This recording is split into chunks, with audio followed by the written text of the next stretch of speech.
Splendid.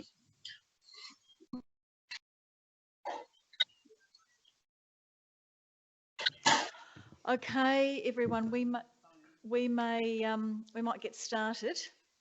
We're still waiting for Councillor Litterly to zoom in. I've lost the screen. But I think everybody else is here, which is fantastic. If we'd just like to stand and do the acknowledgements. We acknowledge the traditional custodians of our beautiful lands and surrounding waters, the Ramangeri and the Ngarrindjeri people.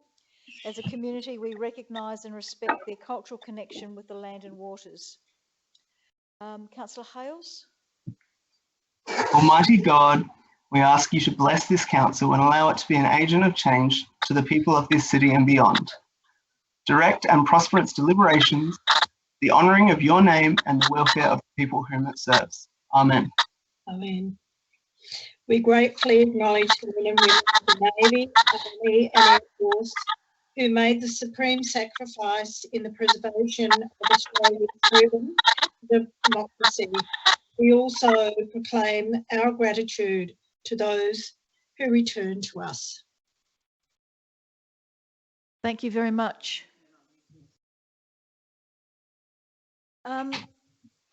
I'd like to welcome everybody to this special council meeting, and I would especially like to welcome the number of community members that I know are watching us and who are very interested in tonight's meeting. In having the special council meeting, we recognise that everybody has been differently impacted by COVID-19 in our city. Some people, there have been no changes to their lives in terms of finances.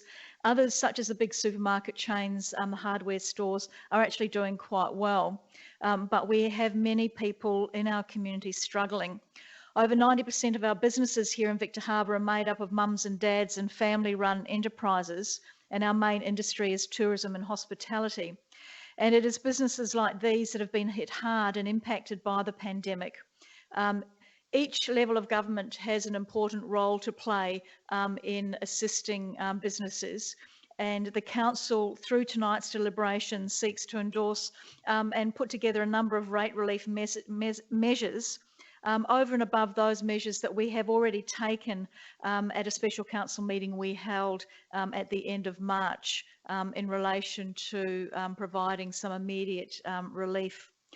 The current measures that are in front of the council and the elected members today have been reviewed with a desire to provide further assistance to the community for consideration by council tonight.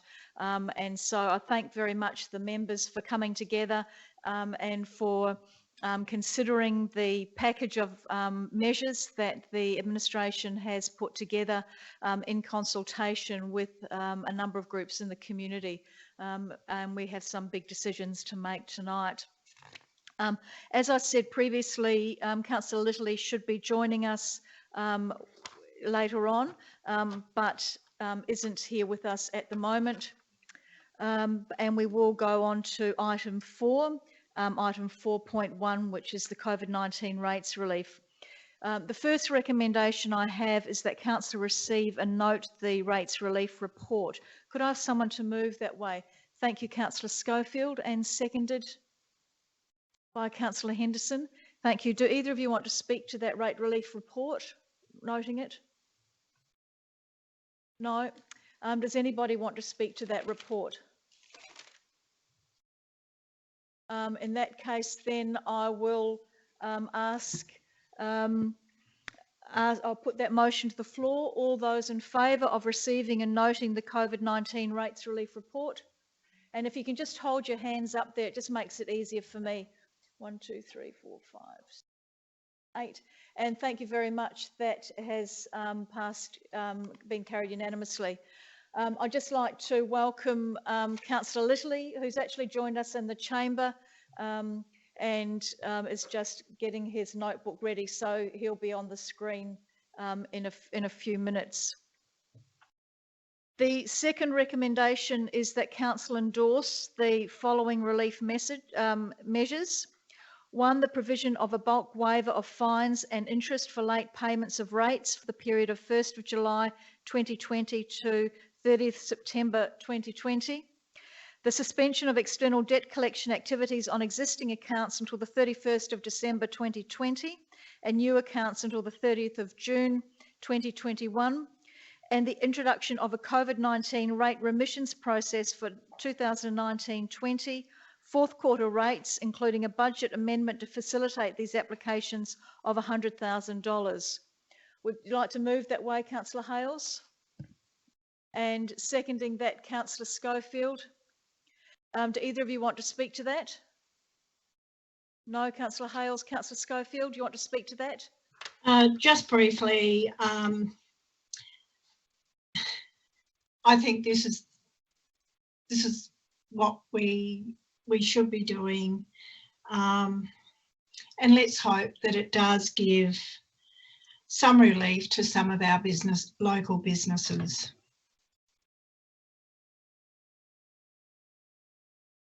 Thank you, Councillor Schofield. And does anybody else want to speak to that? Councillor Robertson.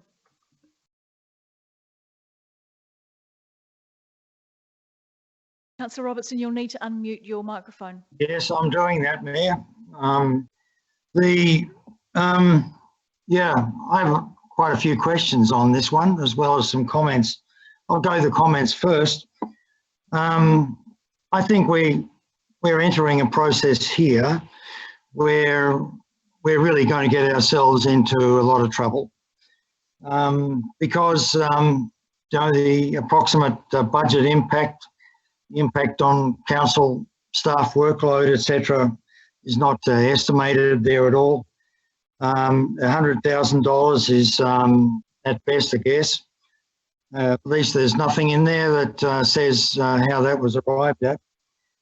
Whether that's just proposed to be an upper limit of what the expenditure is, but my concern is, and it'll come up again in the next item on the agenda, is that do we have the staff available to do this? I'm wondering about which budget the item, these three items in recommendation 2 are coming from. Is this coming from the 1920 budget, or is this coming from the 2021 budget? It's not clear to me which one it is. And are we encouraging in this process, when I'm reading through the proposals that are here, are we encouraging people to just rent seek? Some people will do that, but are we encouraging people just to say, oh, well, council's got this program of deferral on or remission of rates, let's join in and take it on. Because you're going to have to go into a triage, and there's nothing in this document that says how you're going to do it. Which applications are you going to accept, and which applications are you going to reject? And you know, on the risk assessments here, you know, talking about extreme risk in terms of reputational issues. Well, going into this, stepping into this pond is going to be your biggest risk, not the one about whether or not the council is providing some few dollars for rate relief across the council. So to me, I'd like to know whether this word remission, whether that means that it's as we did in the first round of measures where items like permit fees, etc., were forgiven, don't have to be paid, whether remission just means that, again, you don't have to pay it, or whether it means that we, you know, it's just deferred. Because there's some places where that word's used which are not used. And on the issue of debt collection, you'll notice in the second column, action required from the property owner for to hold all the debt collections, that the property owner has to do nothing. I presume that means they don't even have to apply for it. We're going to enable them to do it.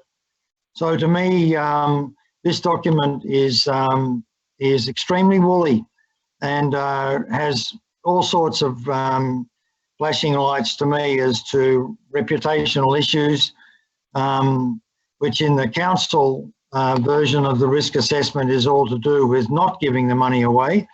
To me, it's the issues that we'll have as a reputation as council as to how well we've thought this whole thing through, whether we've got the staff to do it, whether we have whether we've got the methodology in place to sort out who gets it and who doesn't. I think it's an extremely risky enterprise. Thank you.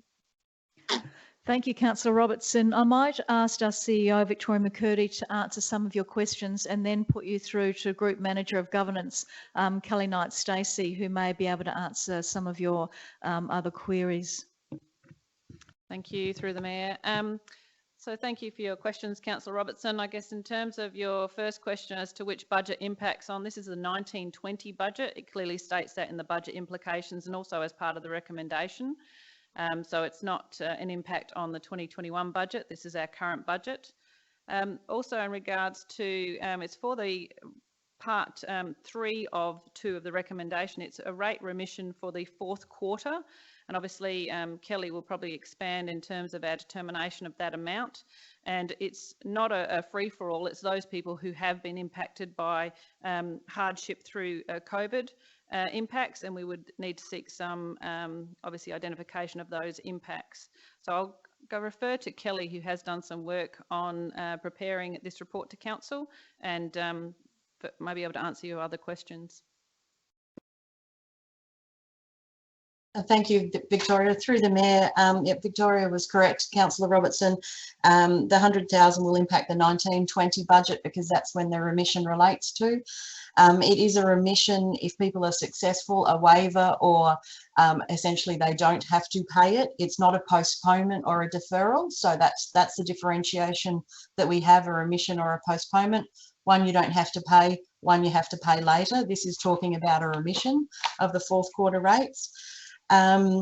In terms of the application form, has been developed and has been to SMT just recently.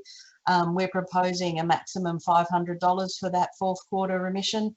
And the Act requires that no matter what the state is, whether it's a normal hardship application or a COVID-19 hardship application, people have to demonstrate financial difficulty, that they are in financial hardship. So the application form that we normally have has been slightly adjusted to allow for different evidence from people, but they do have to provide essentially an expenditure and income statement, and they have to provide details of their loss of income. We've also put in different categories around the different types of properties we have, whether it's a holiday rental, a principal place of residence, or a local business as well. So all of that detail is provided in the procedures and in the assessment criteria. Obviously, getting this to Council, we've tried to consider all of the options as quickly as possible so we can get something through so people can actually apply for that. But the most significant thing is people still have to demonstrate hardship. So it's not a free-for-all, just put your hand out. People actually do need to go through some effort and show that they have lost income. And essentially the $100,000 that we've included is an estimate based on the amount of $500 remissions that we could possibly give. And then if there was an amazing request, we would need to come back to Council if it needed to be extended. We have also allowed a small amount in the draft 2021 budget for any that cross over in terms of people applying later. But hopefully that answers most of your questions around the remission idea. In terms of the debt collection, we're proposing that it's just external debt collection that gets stopped. It's just to give people a little bit of a break in terms of having that follow-up. So that doesn't mean that our staff won't be contacting people with outstanding rates and trying to get payment arrangements or other facilities in place to have that. We're encouraging people, even in extreme financial hardship, to pay something to pay what they can so that they don't have a future debt that is a bigger impact to them than the current situation. So hopefully that answers your questions. Thank you, sorry, Kelly. through the Mayor. No, it doesn't answer the questions.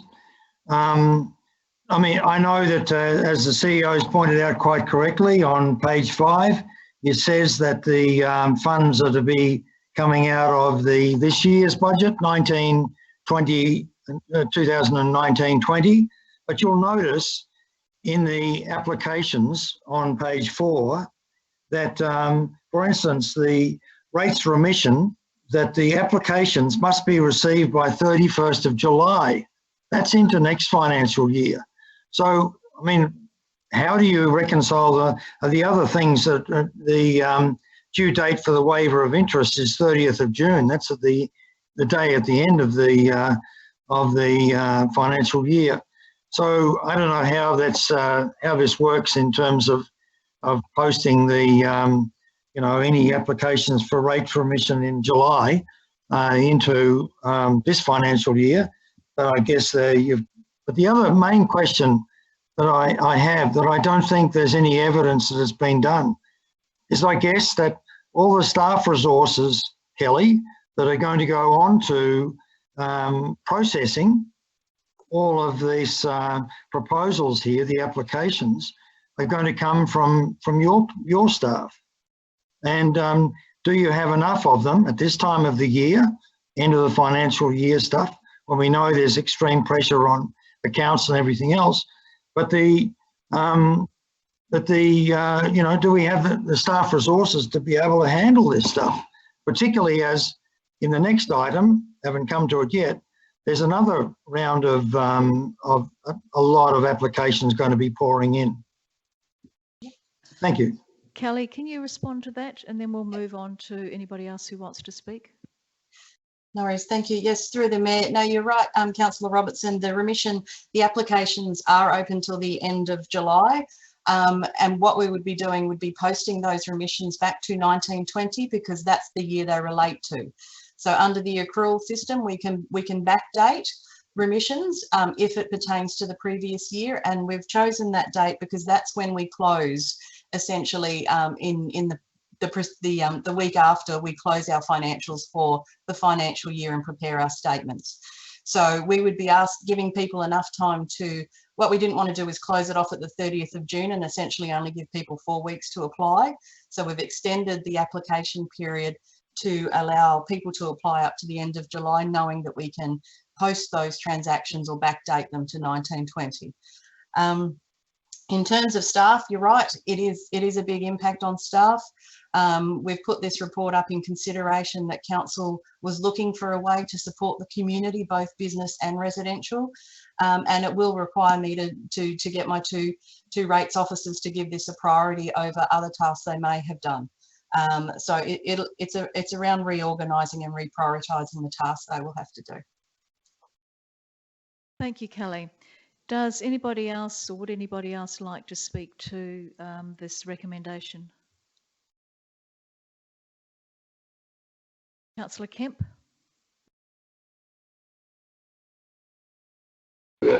Thank you, Mayor.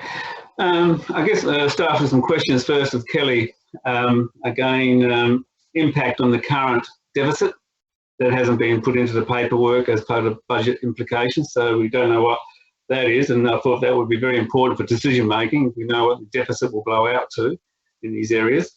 Secondly, there is, to what I can see and understand, there will be an impact, a financial impact on staff, because I know they're there every day getting paid, but we do offset costs for staff work in other areas across departments. So I will say that there is an indirect cost to our business in doing that, because other jobs don't get done and they have to be caught up later. So there are those types of costs. So basically, how many people in a financial year, I know in past years, that actually apply for hardships for rate remissions. So I'm just trying to gauge if really if there's not that many, and have you had any applications yet or inquiries about, have we had any issues around people who are seeking this type of support. And then I'll finish off with my comments. Thank you. Through the Mayor, in terms of the deficit, depending on what Council decides tonight from both this report and the following report, the deficit that was presented to the Audit Committee of 356,500 will increase to just over 700,000 if all the recommendations are endorsed for 1920. And then any of the changes that relate to next year will be built into the next draft budget paperwork that comes to you for the next workshop. In terms of rate remissions, we probably only give out around one a year, and they would generally need to come to Council anyway if they're over a certain amount. So I haven't seen more than probably 1 to 3 in any given year that since I've been here in the last 8 years. The other question you had, I can't remember what the other one was, sorry. I know indirect cost of staff. There is a cost. There's always a cost. Yeah, well, I guess the main thing is it's an opportunity cost more than anything else, because it's works that they will be taken off to complete these works. And yes, there will be an impact down the line, but it is reprioritising what not needs to be done, and hopefully we can catch up at a later point. Thank you. Just to finish off with my comment, because we already have a system in place, and I think, you know, the staff can look at each case that comes in and apply the principles which are due to COVID-19. I think since we already have it in place, and if we do draw over the $7,000 which is budgeted for any given year, then I mean that's just an outlying cost. I don't think we need to be setting targets of 100,000. You know, if it gets spent, it doesn't get spent. And I guess, you know, that's for this quarter. What happens in the first quarter of 2021? Again, do we go back to the drawing board another 100,000 because people want rate remissions there? Every quarter will they get it because that's where most people may pay.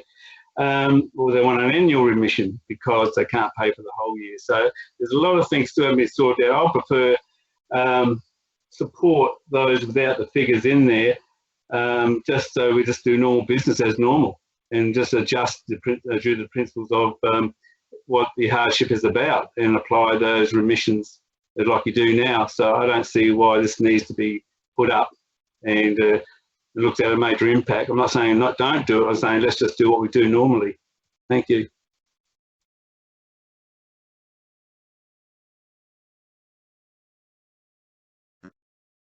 Through the Mayor, if I may, Kelly, this is what we would do normally, but we would normally not allow $100,000 in the budget for remissions. Is that correct? Yes, that's correct. So we have a normal hardship policy. We have a hardship allocation, which is of a minor amount in the budget. In consideration of the amount of people that may be in hardship because of COVID-19, we've done an estimate around how much we think could possibly come in applications. Again, if we didn't receive all the applications, we wouldn't be paying it out and it would offset what the end of the result is. We've allowed, we're proposing to allow a smaller allowance in 2021 in case there are those that continue to be restricted in their ability to trade. And just in relation to one other question that I did remember from before, we've received 2 applications so far in the last week for rates remissions.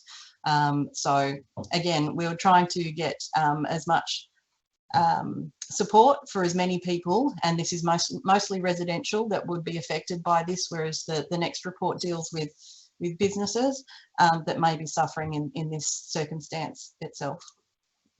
Just one final question.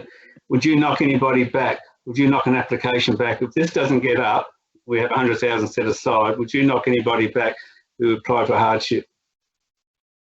If through the Mayor, if they didn't meet the criteria, yes. Yeah, so yeah, they have to provide evidence of hardship. It's in the Act that they must provide evidence of hardship. So the only thing that we're doing differently is essentially relieving some of the evidence criteria that's required, particularly because of COVID-19. So normally we would require them to go and see a financial advisor and provide us with a letter as well as an accountant. And so we've relaxed some of those so that people don't have to go to as many places, but they can provide information that would be similar to what they would provide Centrelink to get job seeker because of loss of income or losing their job during this time. So technically speaking, finish off my 5 minutes. We could still apply the same principles we apply now, just lessen some of the criteria around it and just still process it without having a $100,000 budget set aside on it, and just process it as we go through for the, for this, next quarter payments.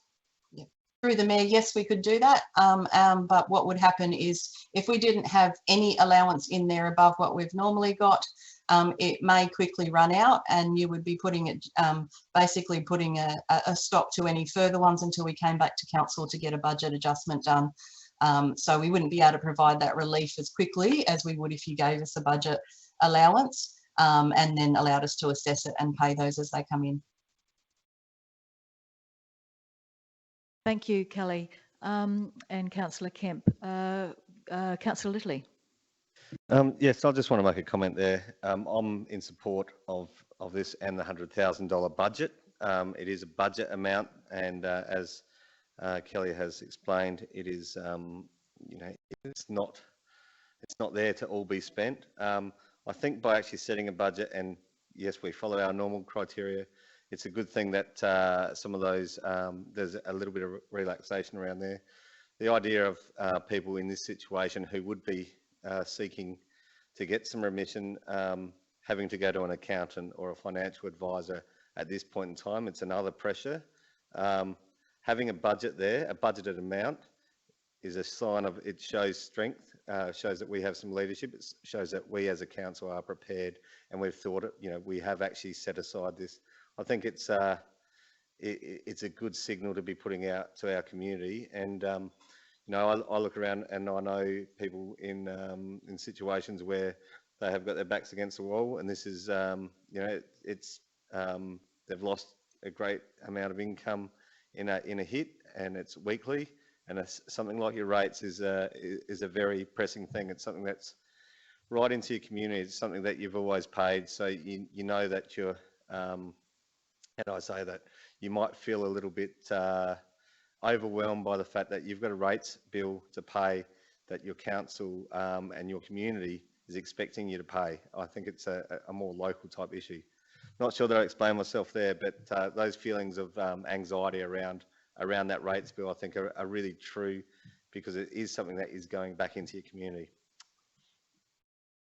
Thank you, Councillor Littley. You had another question, Councillor Robertson. Yes, thank you, Mayor. Excuse me.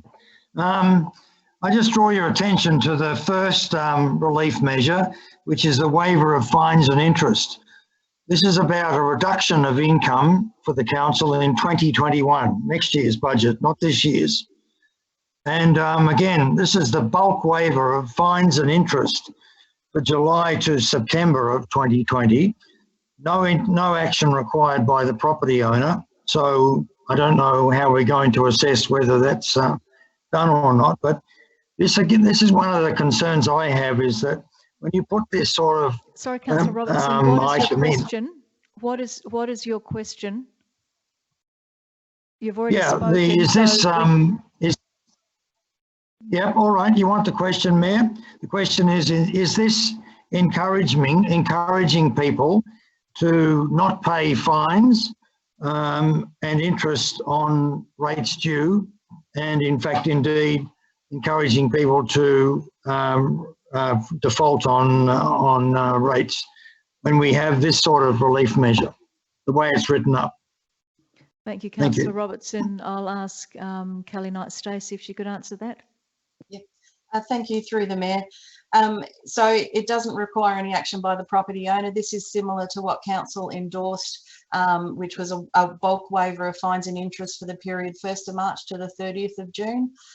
So initially council did that for that period. We're suggesting that you could consider that relief measure for a further 3 months. And so that what this will mean is that we will apply fines and interest and then do a bulk, basically a bulk journal to remove them. because we still have to apply and take them off, unfortunately. So it'll be one transaction. Whereas if we were actually assessing this on a person by person, we would have to go through an application process, which would add to the resourcing issues. So we took the view with this that council was happy to support that from the 1st of March to 30th of June, and this is an extension to that period. Thank you, Kelly. Does anybody else want to speak?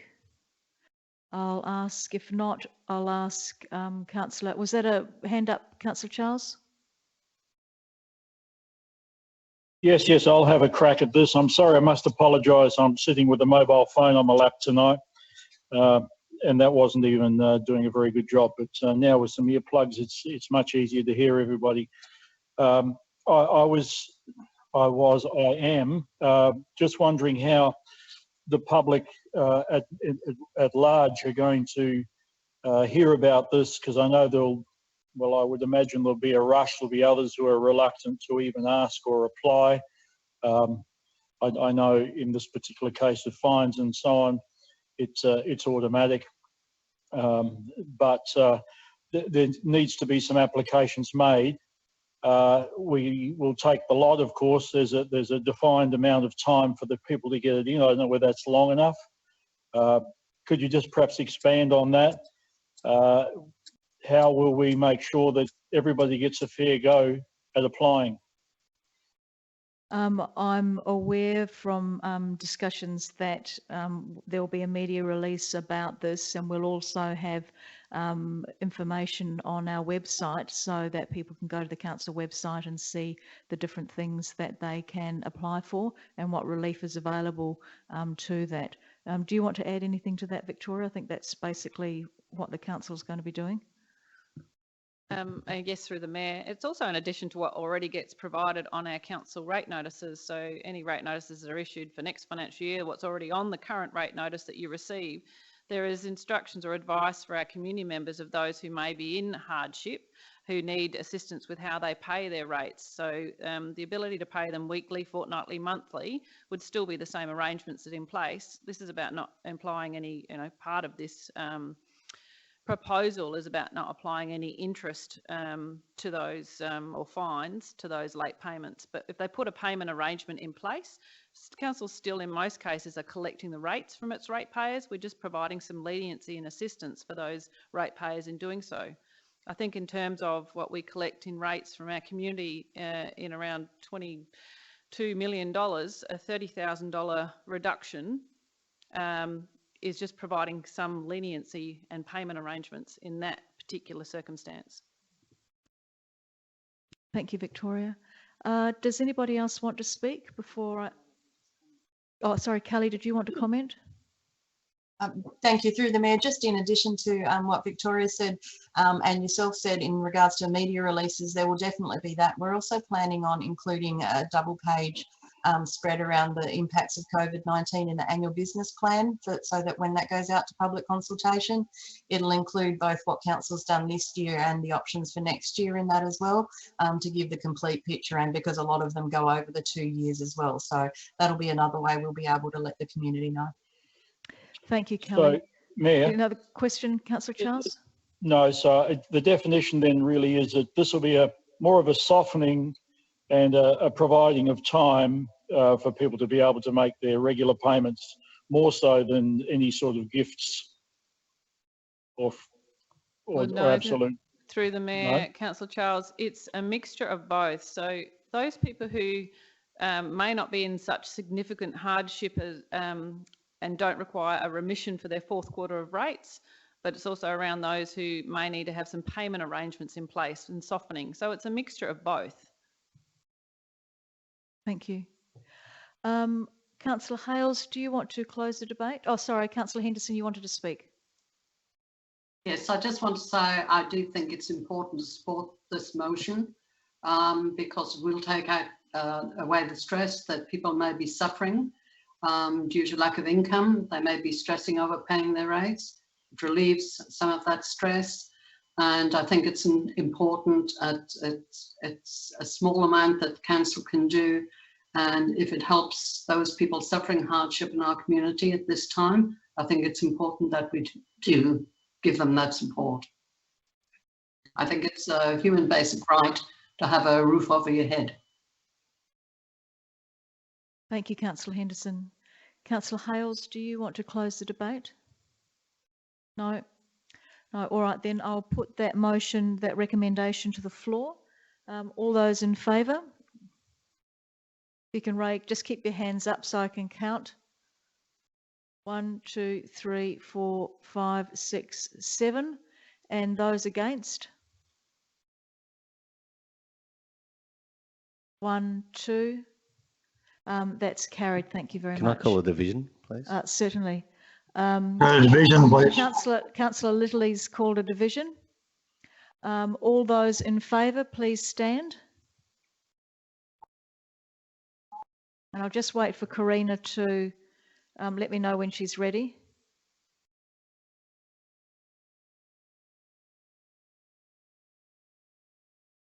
You okay, Karina? Thank you. Okay. So those in favour, Councillor Schofield. Councillor Henderson. If you can actually stay standing, it just makes it easy for me to see on the screen. Thank you. Councillor Henderson, Councillor Glasbrook. Councillor Mann. Councillor Littley. And Councillor Hales.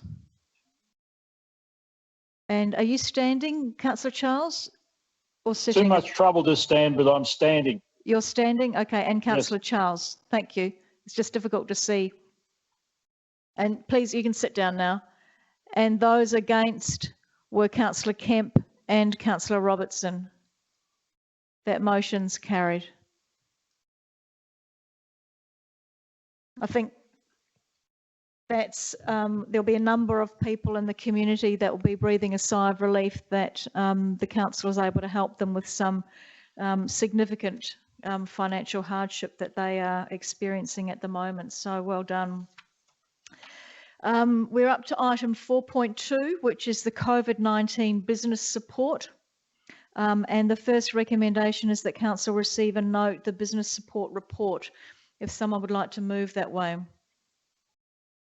Councillor Schofield, thank you. And seconded by, was that your hand up, Councillor Glasbrook? No, sorry, seconded by Councillor Henderson. Do either of you want to speak to that? No. Does anybody want to speak to receiving and noting the business status report? All those in favour? 7, 8, 9. That's carried unanimously. Thank you. The second recommendation is that council allocate $20,000 in the 2019-2020 budget to support the request by Business Victor Harbor for a grant that would enable the engagement of a suitably qualified local business liaison person to assist businesses during the COVID-19 recovery in Victor Harbor. Would someone like to move that way? Councillor Robertson, are you moving that way? Yep. And a seconder, Councillor Littley, thank you. Would either of you like to speak to that? Yes, thanks, Mayor. I'd like to put a variation in this amount, that the total amount be 44,000 and not 20,000. That is to allow for, this is coming from the 1920 budget, to provide for both the engagement of the business liaison person for Business Victor Harbor, but also to allow for 24,000 for the proposal from Business SA for the support processes that should be completed before the end of this financial year. Councillor Littley, are you happy with that variation? You are. Councillor Littley's happy with that variation. So the recommendation now reads that council allocate $44,000 in the 2019-20 budget to support the request by Business Victor Harbor for a grant that would enable the engagement of a suitably qualified local business liaison person to assist businesses during the COVID-19 recovery in Victor Harbor and to enable Business Victor Harbor, Enable Business SA. sorry, and to enable the engagement of Business SA to assist Business Victor Harbor. I'll just look for the Yes. right words here. Yep. I'll just check with the CEO that those words fit in with what the aims of Business SA and Business Victor Harbor are. Through the Mayor, if I may, in terms of that recommendation, I'd probably look for the wording to be that Council allocate 44,000 in 1920 budget in support of the request from Business Victor Harbor for a grant that would enable the engagement of a suitably qualified person, and to engage Business SA to undertake the business response services as outlined in their proposal during the COVID-19 recovery for Victor Harbor. Great. Can you repeat that last bit just so that Karina's able to get that? And to engage Business SA to Undertake the business response services as outlined in their proposal presented to Council.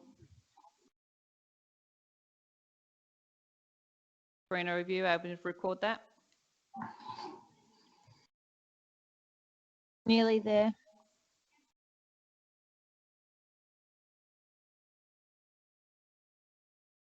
When you've got it, Karina, can you just read it back as you've got on your screen?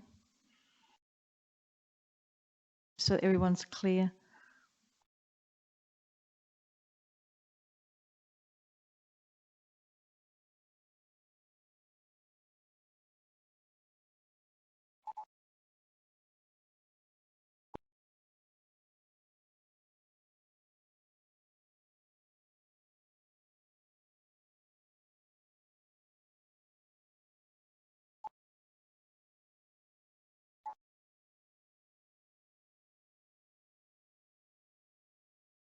That council allocate 44,000 in the 2019-20 budget to support the request by Business Victor Harbor for a grant that would enable the engagement of a suitably qualified business liaison person, and to engage Business SA to undertake the business response services presented to council during the COVID-19 recovery in Victor Harbor.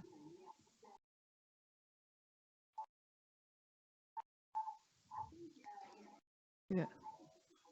Karina, if we can just put with the business A as the Business SA component for the business response service phase 1 as outlined in the Business SA proposal for the... Hang on, slow down, Vic. Sorry. No, you're right. Business SA to undertake the business response services phase 1. Yep, as outlined in their proposal to assist businesses during the COVID-19 recovery in Victor Harbor.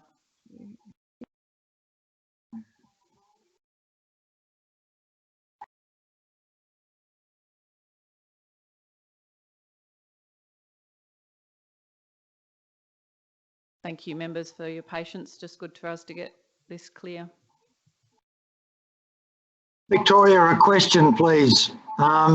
Is it possible with this Zoom technology to be able to see what Karina is typing as we used to do on the screen in the council chamber, or Yep. is it the limitation that we've got to live with?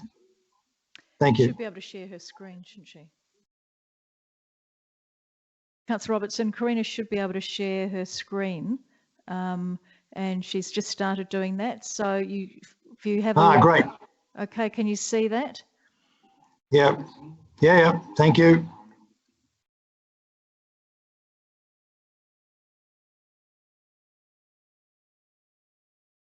Are you happy with that? Are you happy with that, Councillor Littley and sorry, Councillor Robertson and Councillor Littley? Yes. Yep. Okay, thank you. Yep. Do you want to speak to that, Councillor Littley?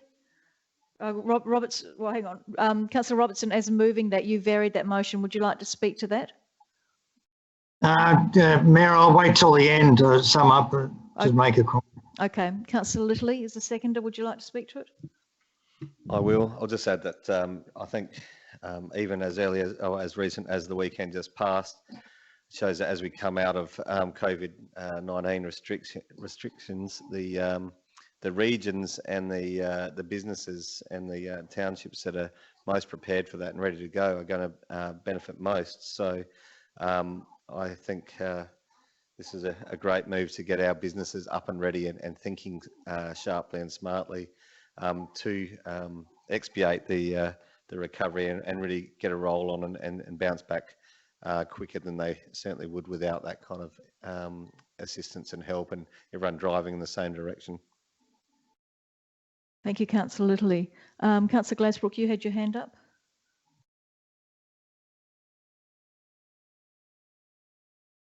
Yes, thank you. Look, I'm not going to support this motion. I was going to support the original motion.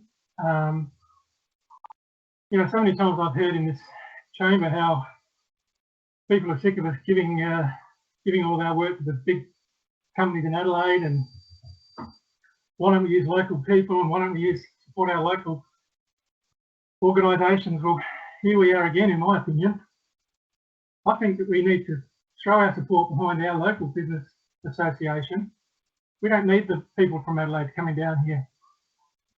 I personally believe this is a great opportunity for Business Victor Harbor, and I think that they'll come through with flying colours. It's another $22,000 that we don't have. We're in deficit. I believe it's unnecessary. I think part 2 that we're talking about now and part 4, which is obviously coming up in a minute about the executive officer, could work in very well. They could possibly even be the same person if they could work it right. So anyway, I personally don't think we need Business SA down here. We need to encourage our local community groups, and you know, that's my very strong opinion. So I won't be supporting it. Thank you, Councillor Glasbrook. Does anybody else want to speak to this motion? Councillor Schofield. I agree with Councillor Glasbrook. I've looked at Business SA, the experiences that those board members have. I believe that they do overlap a little bit, but we do have the expertise here locally to provide the same services. And I too are looking at item 3 and just looking at the amount of money that we have a possibility of giving the businesses. I'm not against supporting our businesses, so please don't get me wrong. I think we should, but I'll wait for item 3 to come up before I say any more. But no, I tend to agree. Let's have a look what we have locally and concentrate in that area. Thank you. Thank you, Councillor Schofield. Councillor Kemp, you had your hand up next. Yes, thank you, Mayor. One of the things I've noticed, our Business Victor Harbor is a volunteer board. They run their own businesses. They're full-time employed people by themselves under their own right. What they are asking for is assistance. They want support to help set up their business commerce, to make sure it's a strong, vibrant Business Victor Harbor. So I think, yes, sounds fantastic, let's do it within, but sometimes you don't have the capacity or the capability to do it, even though you may have the energy and the concepts and the ideas, but you actually need feet on the ground sometimes, the people who can come and do it. And I think this is a very small cost. We just passed $100,000 for some rate relief. This is $24,000 supporting our businesses. And if we support our businesses like we should be doing, and this is just a small drop in the ocean, you know, that will grow our businesses. It will grow our economy. It will grow our job process. But they need expertise to support Business Victor Harbor. That's why they want a foot soldier on the ground to start with, executive officer, and some money available to draw upon Business SA when needed. I'm not saying how that will work out in the sense, but all this will be done in partnership with City of Victor Harbor anyway. So there's going to be controls and measures around how money is spent. But I just think that this is a good initiative to support Business Victor Harbor to get on their feet, to support its own business, its own community. And if we don't do this, I believe then we will suffer. We will not be ready when the visitors come, because every other council's doing it. And whoever gets in first and gets it up and running will get the visitors. They won't go everywhere. They only go to the places that's up and running. We need to be on our front foot for that purpose. So I support this motion because I think it does actually go in the right direction, getting Business Victor Harbor up a stronger group, and also to support our businesses who are suffering, as everyone keeps saying. Let's show how we show this is true leadership. Thank you. Thank you, Councillor Kemp. Councillor Charles, you wanted to speak? Yes, I'm going to reserve my decision until after I've heard from the summary from Andrew. I'm sure he's got some very strong thoughts about it, and being an economist, I bow to his experience and background. The Business SA mentioned in their report to us, their presentation, which I can't find now. Nothing could be more awkward than sitting here with this phone in front of me. But this is unique. This is the first time they've ever been involved with any other business association or out of the city, if you like, out of the Adelaide CBD. So it is a unique thing, and I'm very mindful that the businesses perhaps which they deal with, they also deal with some small businesses and some small sole operators, I'm sure. But Victor Harbor, when you look around, it's sole operators, family groups, and there's not too much big industry down here that I would have thought that they could be much use with. The only hope I have, and the understanding that I have, is that they may well have, well, they certainly do have the contacts, and they can promote Victor Harbor in a different light to their members, and possibly, I wouldn't want to see, major competition come down for our businesses, but they could introduce some other industries that we wouldn't be able to attract without their assistance. So I'm thinking that that's probably a good reason to throw the extra $24,000 on top of the $20,000 that we've already budgeted for, or the administration have budgeted for. So to me, I don't think that they're going to do a lot for a lot of the smaller businesses, but there may be some benefit for the few medium-sized and larger businesses we have down here, and perhaps bringing in some new blood from out of town for employment purposes. Thank you. Thank you, Councillor Charles. In talking to Business SA about their proposal, one of the things that they were able to do and offered with that is actually to provide the board and the executive of Business Victor Harbor with some one-to-one mentoring by people who understood in relation to setting up governance systems and processes that will allow the board to do a number of the things that they want to do that they haven't been able to in the past. So I think some of the things that you're talking about are very valid. Does anybody else want to speak in relation to this motion? No. Councillor Robertson, would you like to close? Thank you, Mayor. Yeah, three excellent things I was going to say, but I don't need to. What Brian said about being shovel ready for the future is absolutely spot on, and we don't have much time. We really don't have much time to get all the facts in place, and a strong team from Business SA will absolutely help Business Victor Harbor to sort out issues of training, mentorship, business-to-business actions, and absolutely what Peter Charles said, also the issue of new businesses. New businesses coming to Victor Harbor, totally Business SA are in an ideal position, and there's no one down here that has ever been able to or will be able to attract serious new businesses down here. So their involvement alongside Business Victor Harbor in getting ready for the new financial year is absolutely critical. And what Councillor Kemp said also was absolutely correct. I mean, yeah, there's huge amounts of talent down here, but people are swamped, absolutely swamped with their own family situations, with keeping their own businesses alive, etc.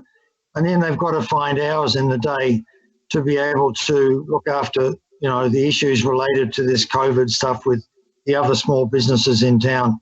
If we're going to get up and running and get our city moving, we really do need that football team from the Business SA. And I think, as was rightly pointed out by the Mayor, they're really looking at this as a really game changer. And I would think this would be a game changer across Australia.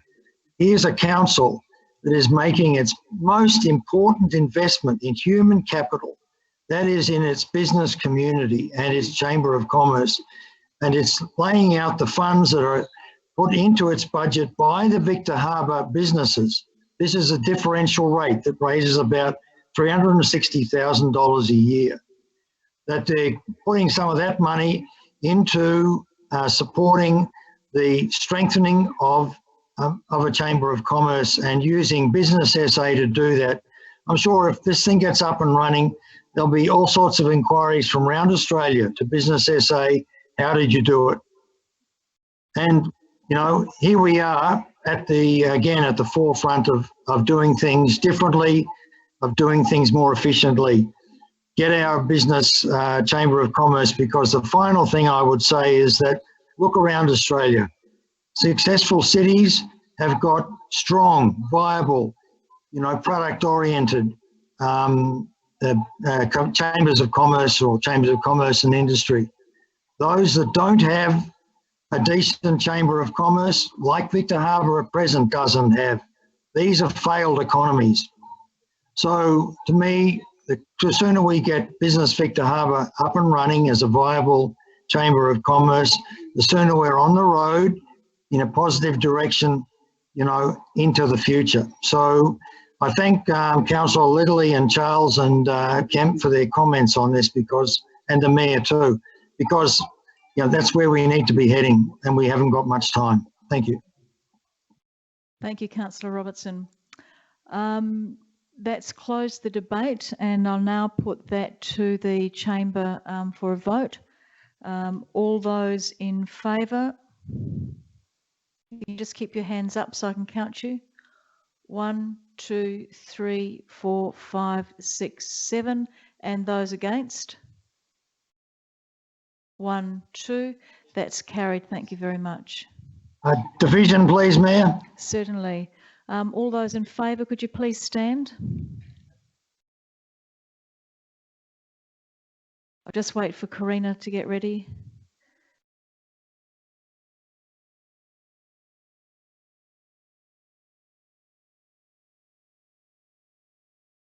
Thank you, Mayor. Thank you. Councillor Kemp, if you can just stay standing for the moment, please. Councillor Kemp, Councillor Schofield, Councillor Henderson, Councillor Mann. Is that a standing, Councillor Charles? Yes? Yep, Councillor Charles, Councillor Robertson and Councillor Littley. Thank you, you can sit down. And against is Councillor Hales and Councillor Glasbrook. That motion is carried. Thank you.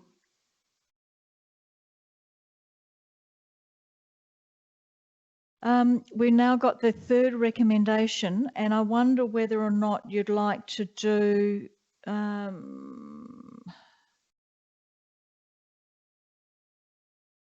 sorry, yeah, no, I was just going to suggest doing it separately, but it all does flow together, so it needs to be all done together. So I'll read it out for those people who may be listening at home, and also to help with you.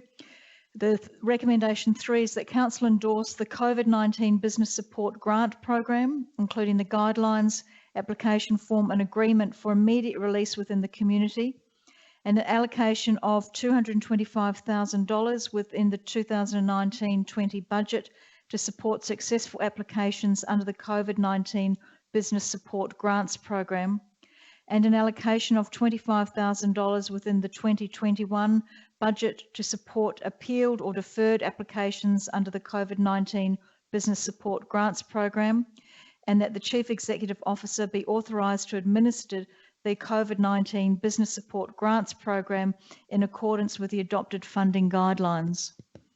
Would someone like to move that way, please? Councillor Henderson. And seconding, Councillor Littley. Councillor Henderson, would you like to speak to that? I do have a question about that. When or if people apply for a grant under this program, I would like to know what level of evidence will be presented for other support, either from the state government or the federal government level. My reason for asking that question is I was talking to a business owner on the weekend who suddenly found an allocation of money, I believe from the federal government, in their bank account, which they hadn't applied for, and did surprise them, and they didn't actually need it because their business has flourished during the COVID shutdown. So I just would like to know what safeguards there are to assess what other support businesses may be having from other areas before we allocate any grant funding. Mark? I might ask Mark Prisabilla to answer that for you, Councillor Henderson.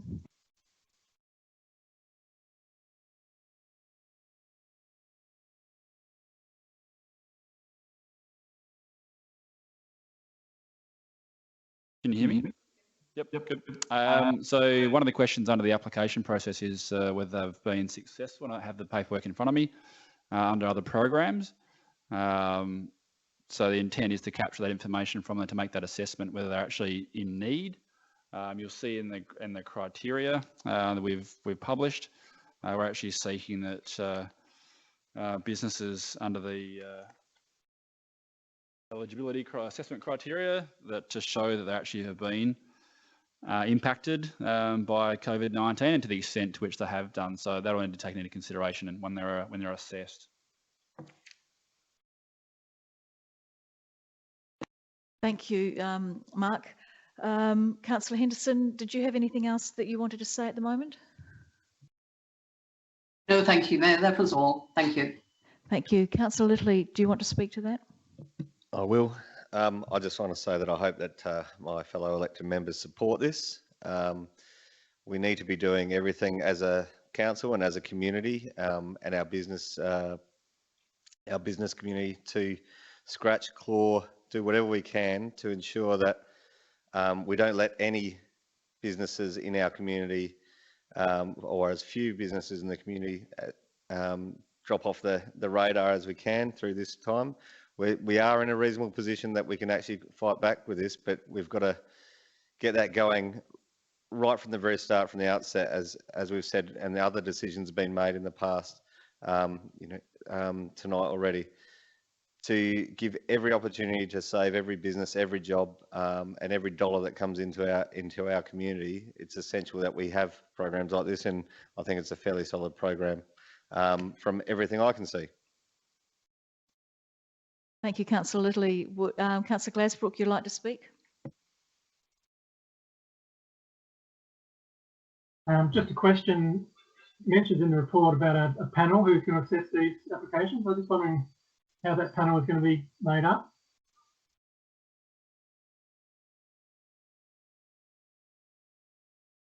I'll ask Mark Prisabilla to answer that one, Tim. So the intention is that a internal staff would be appointed initially to provide recommendations to the CEO, who would have the final say. The intent at this point is that we would receive the applications and assess them all en bloc. We were discussing the possibility of actually assessing as we go, The concern from that perspective was that we actually wouldn't know the extent of the applications and to have a good sense of those that are most need of this. So yeah, to answer your question, an internal panel, but recommending to the CEO those that would be successful. You would note in the application details in the report, there's an appeal process as well. So those applicants that feel they're eligible and should be granted funds under the program have a right of appeal, which should come back to the chamber to decide. Thank you. Did that answer your question, Councillor Glasbrook? Would any, sorry, were you going to say something? No, that answers my question. Thank you. Thank you. Does anybody else want to speak? Councillor Kemp and then Councillor Robertson. Thank you, Mayor Jenkins. Again, similar to the $100,000 rate remission program, yes, we've got the internal staff doing the major workload. Again, that will impact on other areas of council's workloads. The other one, again, 1920 budget. So how would that work? Is there a time limit of that when applications close? There's no time limit set. So this is forever, like for the next 12 months. Backdated for 1920 to be paid out. Again, there's no clarity around that process. So if those questions could be answered, how they would operate, then I'll make my comments. Thank you. Mark? Okay, so in terms of, recommending it would release the guidelines pretty promptly after, if it's supported by council. We are recommending that the applications would close on the 26th of June. That's in the guidelines. And that we'd do it within this financial year. So it would give about 6 weeks for applicants to lodge, and they would process them promptly. We've done a whole lot of work internally to determine this question about resource levels. Kindly, the Director of Corporate and Customer Services offered her EO for a period of time to help administer applications inquiries with the support of our project support officer as well. So I've got 2 staff devoted to this project, assuming it is supported by the council, and then myself as required. So we've asked a lot of questions internally as to whether we have the capacity, and I'm comfortable now to suggest that we do. We've also been speaking to accounts payable as well, given there'll be processing of extra payments required under this. Again, Megan's indicated that there'd be enough capacity in our current workload to support this. Thank you, Mark. Is there anything else that you want to say, Councillor Kemp? Yes, thank you, Mayor Jenkins. Thanks, Mark. One of the really, I think I was speaking against this motion due to the fact that the 225,000 can be else better spent, and we're planning that through Business Victor Harbor and Business SA. We've already endorsed 24,000. When we look at the criteria around business adaptation stream, that can be picked up by Business Victor Harbor and Business SA to support that program. The business planning stream, that can be picked up by Business Victor Harbor and Business SA as well. So they can provide all those services to our business community, not a problem. The only thing that's different is about $2,500 by 100 businesses. I'm not quite sure what benefit $2,500 will do to a business. If they're going under because of COVID-19 and because of the impacts of that, it's not going to save them. And the businesses who've got their business acts together in some areas are doing quite well. Yes, we know there are small traders who are suffering. I'm just not quite sure where we better spend our money. I think spending our money and giving their advice, helping them do applications for grants and etc. like that, which the project of Business Victor Harbor and Business SA will do, will pay for that. This money could be spent elsewhere there because we're already achieving 2 of the 3 items. Again, $2,500, I'm not quite sure how that would work and where it will sit and what they'll use it for. And how it's got to get them, keep the doors open for another week, 2 weeks, I don't know. And that type of information is missing, as well as how that could be used. So in my context of it, what I see, I think that 225,000 could be used better in other recommendations coming after this one. then better spent. And I think we get a better outcome for our businesses with without giving them $2,500 for 100 of them. Well, it's 150 business wants it. You know, you come back and want another 125,000 to give them as well. So again, it's sort of like drawing the line, and then once we get to that target, that's it. Doesn't matter. So are we really helping our businesses in that context? But anyway, I just feel that we could spend our money elsewhere much better. Thank you. Thank you, Councillor Kemp. Councillor Robertson, you wanted to speak? Thanks, Mayor. Yes, I appreciate the effort that has gone into this development of this program, which originally came out of, I think, the City of Melbourne program that they had there. But I appreciate the effort that's gone into this. Just on the dates that that were mentioned, I draw your attention to page 19 at the top. One of the reasons that I really wonder if this thing can actually fly, if this thing's got wings, is that the key dates at the top of page 19 are that applications will open next Monday. That's quite a stretch to get this whole program out to all the business owners in Victor to say, hey guys, next Monday we're going to be offering this program, but you have to get your applications in by Friday the 10th of June. Now that's 2 weeks later. And then, because that's when it's going to be closed, and then we're going to advise the applications come in, and we're going to advise the businesses on the third point at the top of page 19 that whether they're successful or not 2 days later.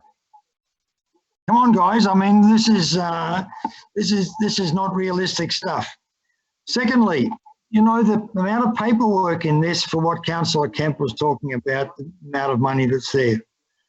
Second weakness in this program is it's all about individual businesses. If there was a way that in this process you could identify a bunch of businesses that really wanted to, say, address the issue of, you know, business planning streams or something like that, that really wanted to engage them in getting better web pages or getting their businesses online in a more effective way, then if there was 15 or 20 of them that said that they wanted to do that, all of a sudden you've got, say, 20 times 2,500, that's $40,000. That's a serious amount of money that could bring in, you know, a serious consultant to suddenly float a whole lot of boats all at once. But this program is based on individual business applications going in. It's not going to allow for any aggregation. There's no time in there to do that. Thirdly, I went into this program, as I often do. I went into the application form and I said, okay, let me fill this application form out. And I did. I tried to fill it out for my own business in the farm out here. And my goodness, you know, there's a lot of stuff in there. There's a tremendous amount of work to be done on that. And when you go into the terms and conditions that are in there, this is the application form is just the first of five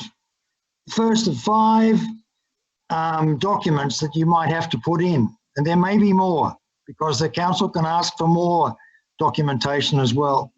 So there's an enormous amount of data entry for these relatively small amounts of money. The time frame is you know, just rapid fire. It's just overnight. How can we do this? And I mean, even if you say that, you know, even if we get hard-working Mark Brisabilla on to, you know, get him for 2 or 3 days, you know, and you get the other couple of people that have been promised, you know, I wonder, you're either going to get out of this no applications because people will think, hey, this program, this process is just, you know, too much effort for a very small amount of money. I can't really see myself being there, or you'll be swamped in applications. And there doesn't anything in there, if you go into the business application and try to fill it out as you would if you're an applicant, then you're going to be asking yourself, I wonder how they're going to assess whether what I put down here is going to be good enough. So the whole issue of the criteria being used for the, for the application, how are you going to assess them? My goodness, it's an awful lot of work. So to me, I appreciate the effort. I think the time frame is just incredibly short for everyone involved, the business owners in particular. I think this will come back to the council as being something that, you don't really get it, like you haven't really settled down to try and make something practical out of this. So that's, for me, that was my assessment of working through this. Yeah, a lot of effort, but to me, it's got, yeah, I don't see the benefits. I won't be voting for it, sorry. Thank you, Councillor Robertson. Does anybody else want to speak to this? Councillor Schofield? Yes, look, I just have a question. I've just been doing some adding up of figures here, but I'll bring them up in number 5. So in all of this, the services that Business SA are going to provide to our business people, the mentoring, etc., what are they going to charge for their services? Sorry, Councillor Schofield, we're actually looking at the business support grant program that council is looking at providing Victor Harbor businesses. So this recommendation 3 has got nothing to do with Business SA. Okay, all right, but it does come into what I've been looking at within the cost factor. So my apology for bringing it a little bit earlier. Okay, so it's a $25 application to support applications for a business support program. Have I got that right? So we're giving them $25,000 to support applications. Is the application just for Business Victor Harbor, or is that $25,000 going to be spent across all of our businesses in Victor Harbor?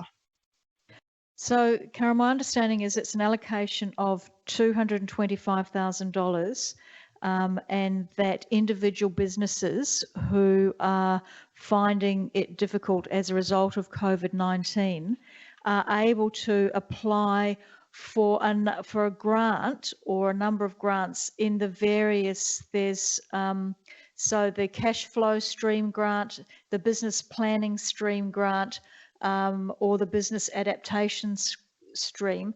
They can apply for one of those grants. And for example, the business adaptation stream, that's capped at $3,500 per business. And as you see in the application form, they need to outline the project that they want to undertake. Will the business themselves be contributing to the project? How will it sustain the business? The business cash flow stream, they also ask questions about attempts being made to negotiate terms of business costs. What are the different expenses? So they're quite specific to each business that is applying for the particular grant.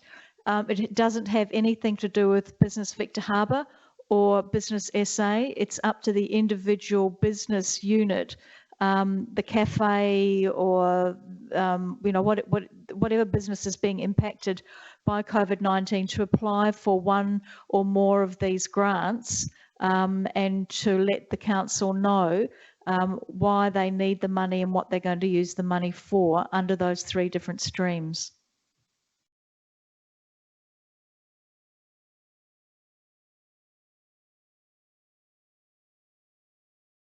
Carol, your microphone's not on, sorry.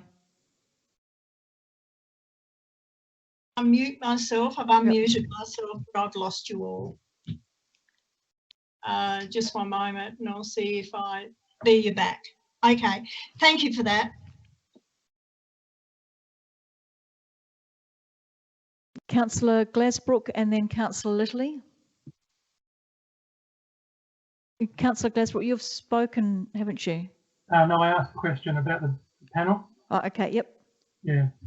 So I will support this recommendation, but I just wanted to say that I think it's very important that this panel assesses these businesses well. I tend to agree with some of the comments about, you know, this amount of money. If a business is, you know, struggling, this won't save a business, I suppose, is what I'm trying to say. But I do understand that if there's an opportunity to give these businesses a bit of a leg up and to come up with some new ideas, well, then I can see the value in it. So I just hope that this panel, that's why I was concerned about, you know, who was on the panel and how you were going to assess these applicants. Because, as I say, if it's to explore a new way of doing business or a new opportunity, well, I can see the value in it. But if it's just to try and stop a business from going broke, well, it won't work. Won't work at all. So that's my feeling. So thank you. Thank you, Councillor Glasbrook. Councillor Litterly has a question. He's already spoken, but he can ask a question. Just a question with regards to those amounts. I see the business adaptation stream and the likes of things like website design and development. Taking those figures, the 3,500 and then also the 2,500 for different areas, where have you drawn that amount of figure? Is that on industry knowledge as far as the typical cost of doing one of those pieces of work, Mark? Is that there's a lot of questions coming about, will this save a business? Have we factored into the fact that this is a type of the amount of money that would be required to start a new website or adapt a business that way? And also, does it consider the local operations that can supply those sorts of services as well? Good. Mark, can you answer that? I can.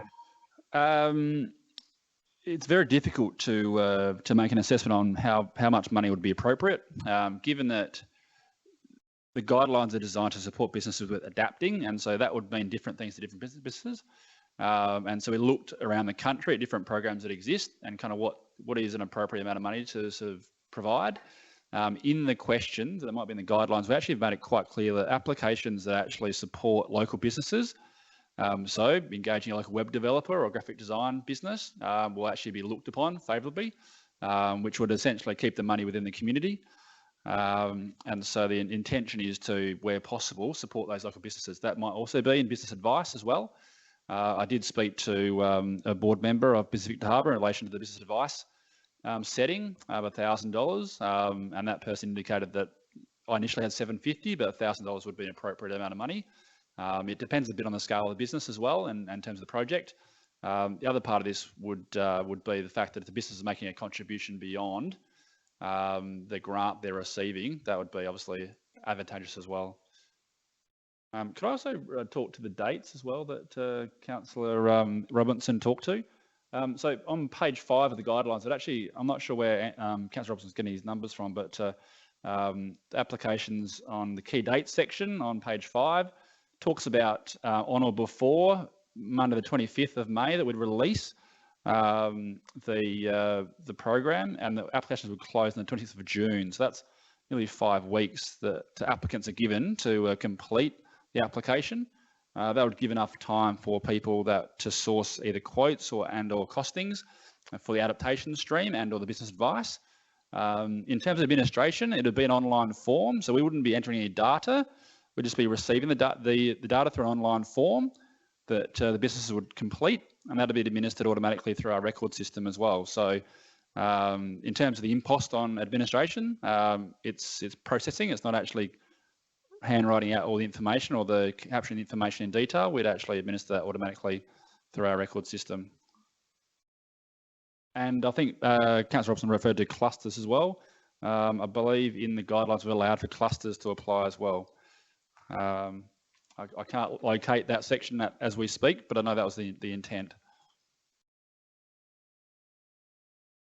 Do you want to say something, Victoria? Yes, and also just to reiterate what Mark was saying in terms of the dates, obviously the applicants would be advised on the 12th of June, and that was about accumulating all the applications as they were coming in over that period of time, and then being able to advise them by the 12th of June. Those who may come in a bit later, obviously we may need to look some wriggle room there, but most of them, obviously, we would hope that the support could be provided in part one of this recommendation, part one of the resolution that was already resolved by council, and now you've also incorporated business SA support in that to be on the ground and helping those businesses work through these guidelines and apply.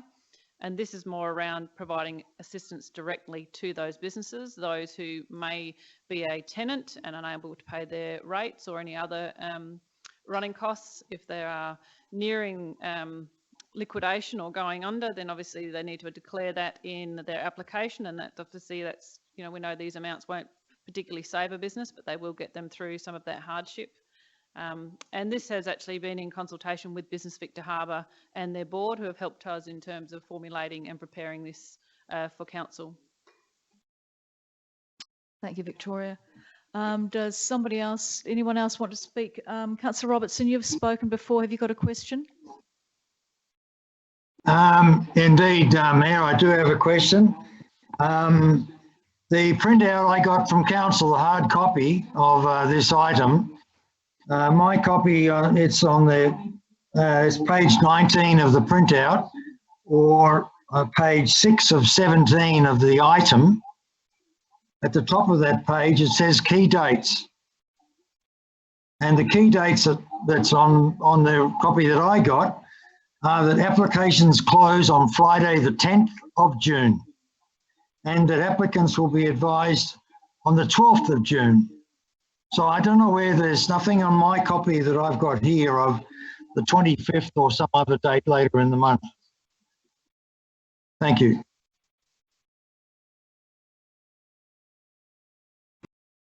Thank you, Councillor Robertson.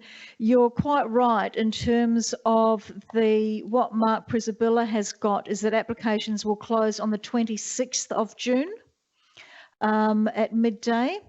And then it says assessment applications will be assessed on an ongoing basis, and applicants will be notified of the outcome of their application as soon as practicable. So that's quite different to the key dates that are in the report. So I'll just read that out again for you. In the report, page 19 of the report, if you've got a hard copy, it says applications close Friday the 10th of June at midday. However, it should read applications close on Friday the 26th of June 2020 and midday. And then it should say in the next dot point, assessment applications will be assessed on an ongoing basis, and applicants will be notified of the outcome of the application as soon as practicable.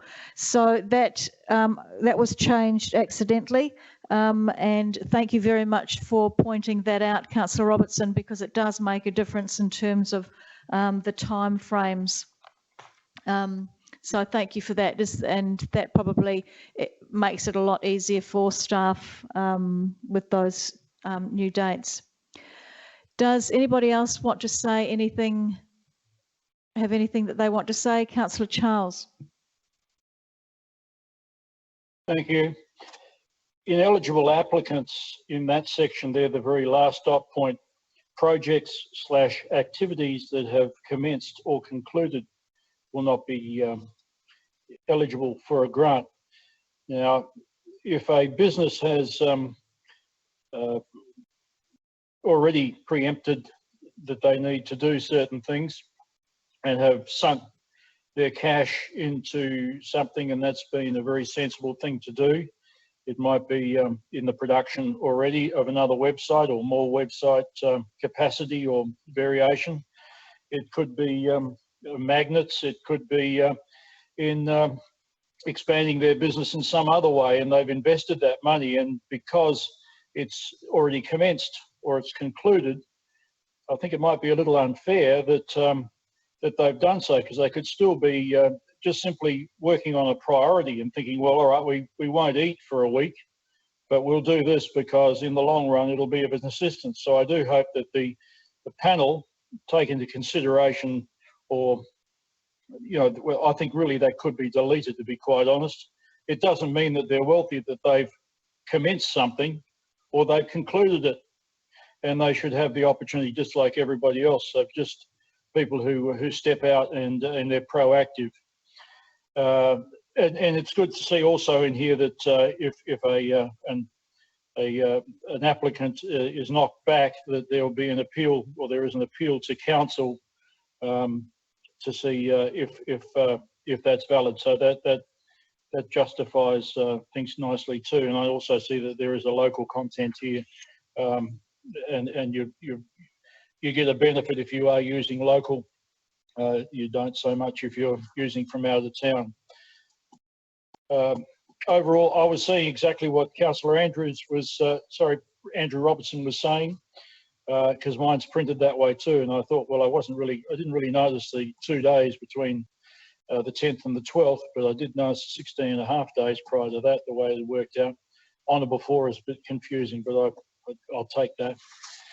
I think we need to strike while the iron's hot, and I'll support this, because it'll be too late if we don't. It won't be one of those things that we look back at and say, oh gee, I wish we had have done a little bit more. We've only got one crack at this, so I'm for it. Thank you.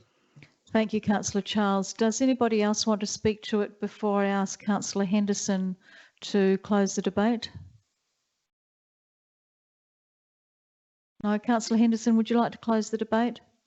No, thank you. I'm happy. All right, I'll put this to the floor now. All those in favour? Can you keep your hand raised for me? 1, 2, 3, 4, 5. Councillor Robertson, is your hand raised or not? No, sorry, 5, 6, 7, and those against? 1, 2. That's carried. Thank you very much. Would you like division, please, Mayor? Certainly. Those in favour, could you please stand?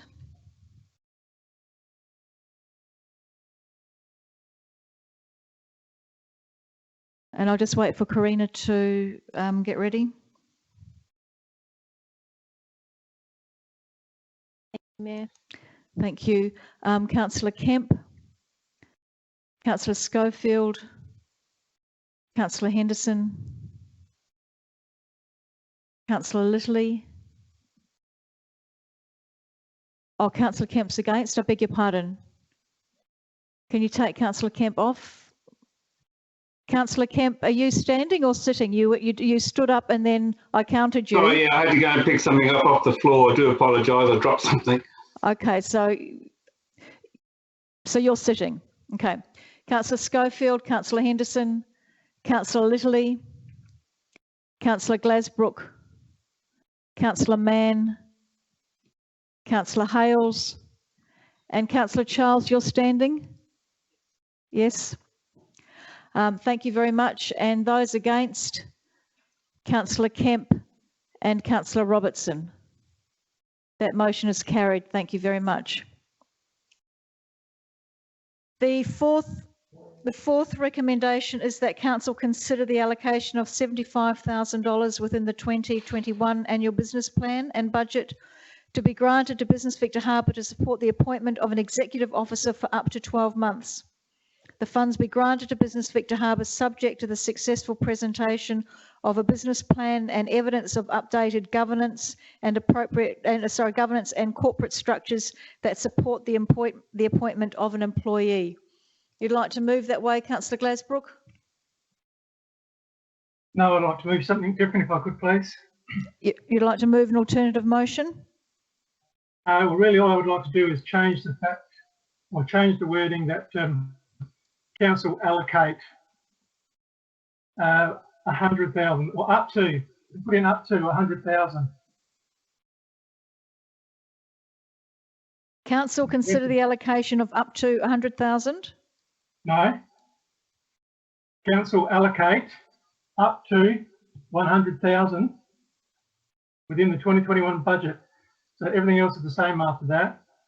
It's not that we consider, and I don't like doing this really, and we did it, was happy to do it at the last council meeting, so what's good for the goose is good for the gander.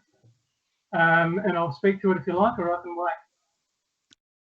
Well, it's your motion if you're changing it, so you could speak to it and then I can look for a seconder after you've spoken to it if you'd like to. Okay, so Sorry? Oh, actually, sorry, the CEO's just said we'll need a seconder first so that we've got something on the floor. Would someone like to second that motion? That council allocate up to $100,000. Councillor Littley, seconding that. Thank you. Councillor Glasbrook, do you want to speak to that? yes, so the reason I've changed the figure was that the letter received from Business Victor Harbour stated that they required $100,000 to fulfil this desire of theirs to have a executive officer. I am very, very much in favour of having a strong business association, unlike I think Councillor Robertson implied in the earlier point 2. That's why I would rather give the money to our local group rather than someone from Adelaide. I believe that over time they could grow into a great asset for our community, and I believe that we need to support them. We need to support local people, not people from Adelaide, not groups and organisations from Adelaide. We need to support our people in Victor Harbour to grow a great asset for the community in Victor Harbour. So that's all I'll say at this stage. Thank you. Thank you, Councillor Glasbrook. Councillor Littley, do you want to speak to that? Yeah, I do agree with Councillor Glasbrook that we do need to support our local people. I don't agree with Councillor Glasbrook on the fact that we shouldn't be taking advice and direction and assistance from experts in Adelaide and the like. We're in a situation here and a time of great change where we might not be going to draw these big businesses down to set up shop down here, but business is going to look a hell of a lot different coming out of COVID-19. And the opportunities for Victor Harbour and places like this are huge in the way we're already talking about people no longer doing business from business centres, but from home and from hubs and things like that. We are in a prime position here in Victor Harbour to do that. And that kind of expertise is something that we're going to get from operations and experts in Adelaide, I think. Yep, we have people down here as well. They are stretched to capacity trying to survive and keep going. That new age of thinking, we want to see what comes out of our key business drivers in Adelaide as well and pick up those things. Certainly in a year's time, 2 years' time, Councillor Glasbrook and anyone else who has doubts about our own capacity or not, don't have doubts about our capacity here or the need that if they have doubts about the need for us to have expertise coming from outside, in 2 years' time we will grow. We will grow with this expertise. That'll be adopted. People here will be mentored. They'll be mentoring everyone else as well. But I see that absolutely up to $100,000 to get a really good kickstart. Let's put more than one bullet in our gun. Let's load up and have all guns firing at the moment because we need that coming off of this this period. We needed it before we had this period. Thank you, Councillor Littley. Does anybody else want to speak to that? Councillor Kemp? Thank you, Mayor. Yes, I support this. I believe that 100,000 will get a full-time person. I think for 12 months, that's all we have. Business Victor Harbour will have 12 months to get their governance together for the Chamber of Commerce. They need to work in partnership with the City of Victor Harbour and certainly have Business SA to provide that expertise, as Councillor Littley has said. I think to do that with the foot soldier out of recommendation number 2, I think that gives our business community a good stepping process for Business Victor Harbour to get ahead and do it correctly and do it right. So I think in that context, I think this is a good initiative. I think that money well spent. It's only 12 months, but you certainly need a full-time person to set up the whole framework for the Chamber of Commerce if we really want to drive this home and for our businesses.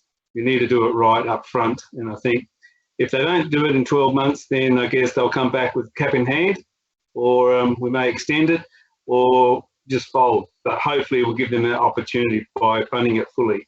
Thank you. Thank you, Councillor Kemp.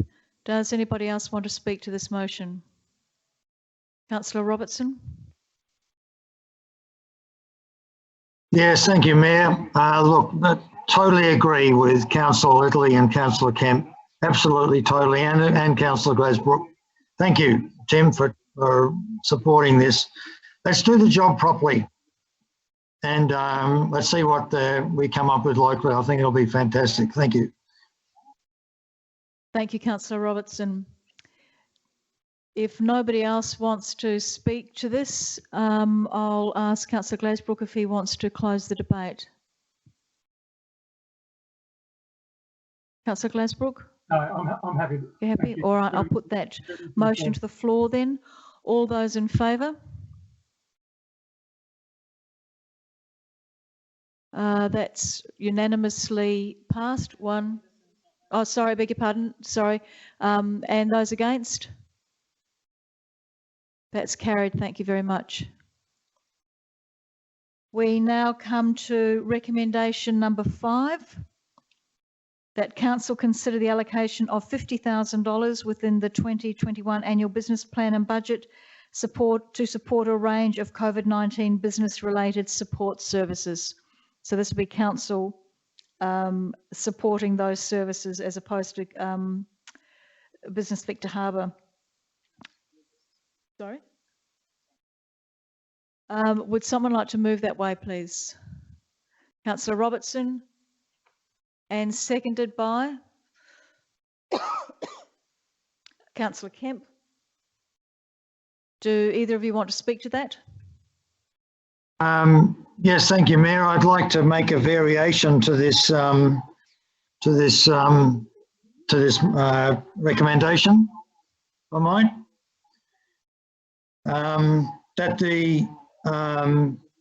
the allocation be raised from $50,000 to $124,000, which would, in the 2021 business plan, which would support the funds requested from Business Victor Harbor, and also the second phase of the recovery from Business SA support services.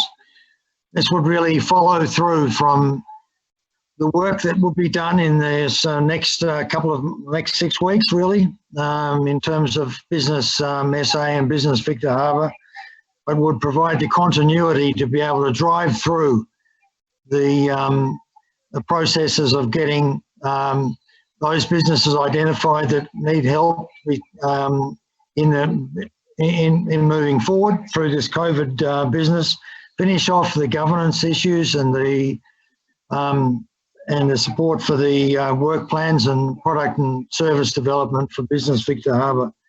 And so that was my thing there, is that in the end it's business support service. It's the council consider the allocation of $124,000 within the 2021 annual business plan and budget to support a range of COVID business support services from Business Victor Harbor and Business SA.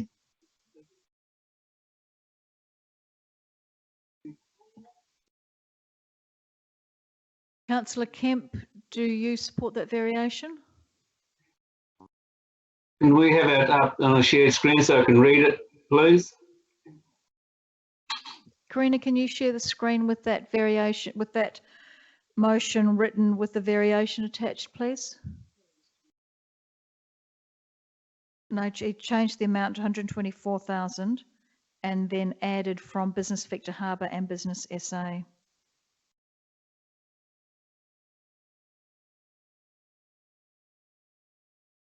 Can you see that, Councillor Kemp? Yep, thank you very much. Yes, I support that variation. I just want to ask a question of Councillor Robertson, the mover, and does he want to consider it, or he wants to allocate it as the previous recommendations was? To allocate.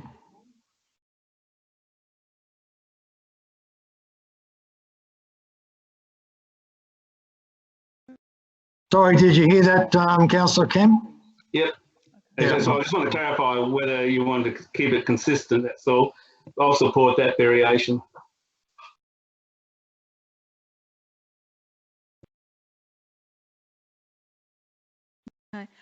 I might just ask Kelly if there's any budget, anything in the budget that needs to be considered in relation to that. I'm just aware that the item 4 went from $75,000 to $100,000, and item 5 is going from $50,000 to $124,000.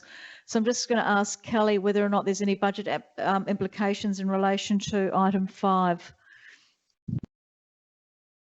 Thank you, through the Mayor. There will be, so we will need to make these adjustments to the draft 2021 budget and the annual business plan.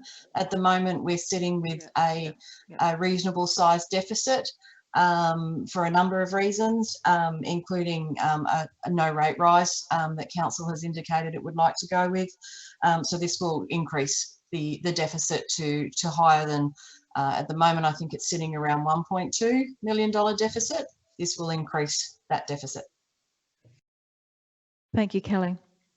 Does, so Councillor Kemp, where are we up to? Oh, sorry, Councillor Robertson, you've spoken.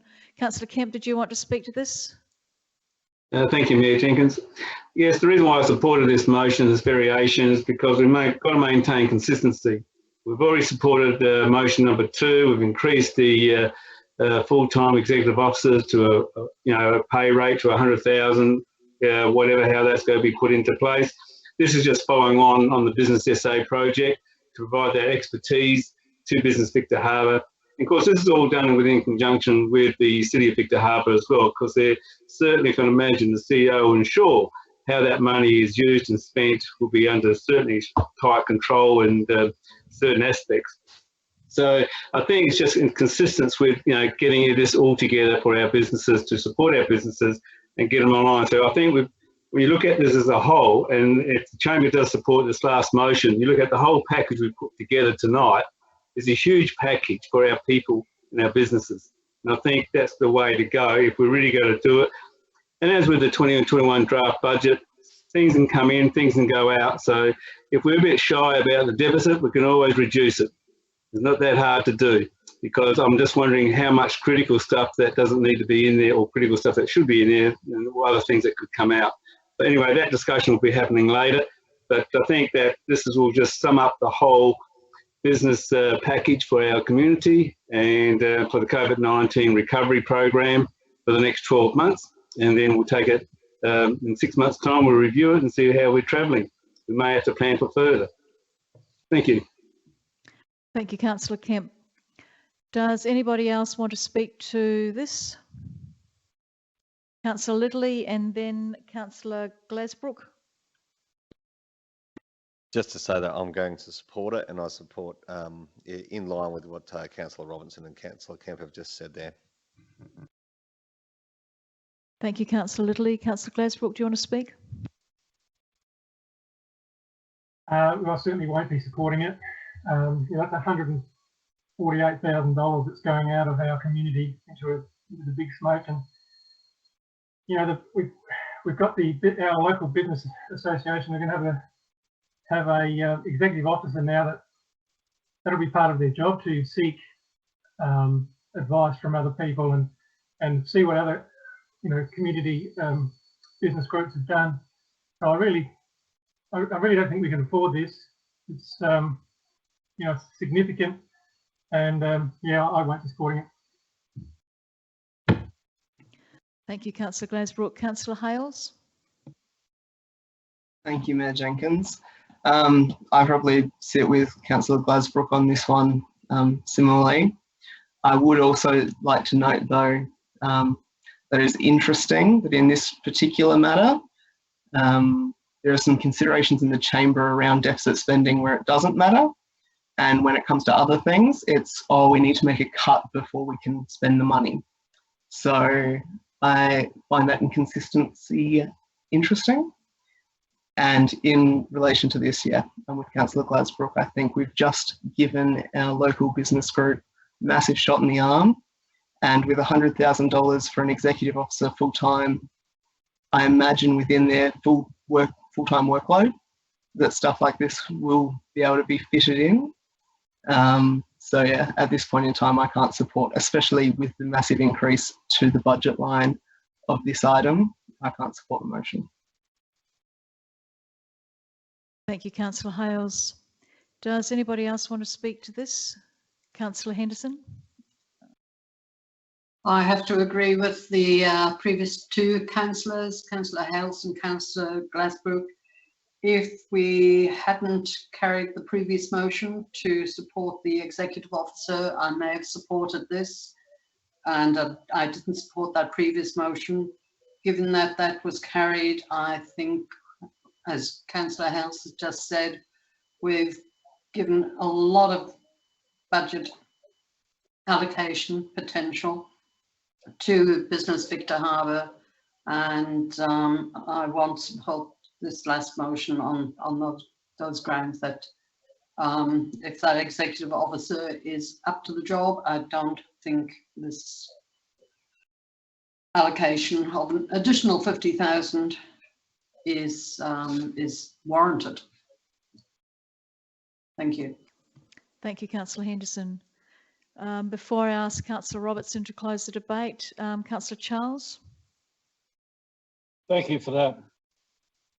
I read it as it says the council consider the allocation of 100,000 within the budget. Yeah, sorry, Councillor Charles, that got changed by Councillor Robertson and Councillor Kemp. That got changed to that council allocate $124,000, the same as the previous motion. Well, then I won't be voting for this either. If we were considering it, and then we've got time to consider it amongst all the other things which this council have got to consider before this final budget is done and dusted for 2021, we could thrash it out then. I think it's just something we don't really have to decide on right now. And I think if the Business Association are frugal with their $100,000, they could probably spread that out over 2 years if need be. $100,000 for an executive officer is big brass. Surely to God, that's not what it's all for. That's a massive wage. They'd have to be pretty bloody productive for that. Okay, thank you. Thank you, Councillor Charles. I'll ask Councillor Robertson to close the debate. Thanks, Mayor. Yes. The $100,000, I believe, for the executive officer is not just that person's salary. Coming with that, the Business Victor Harbor doesn't have a proper office facility yet.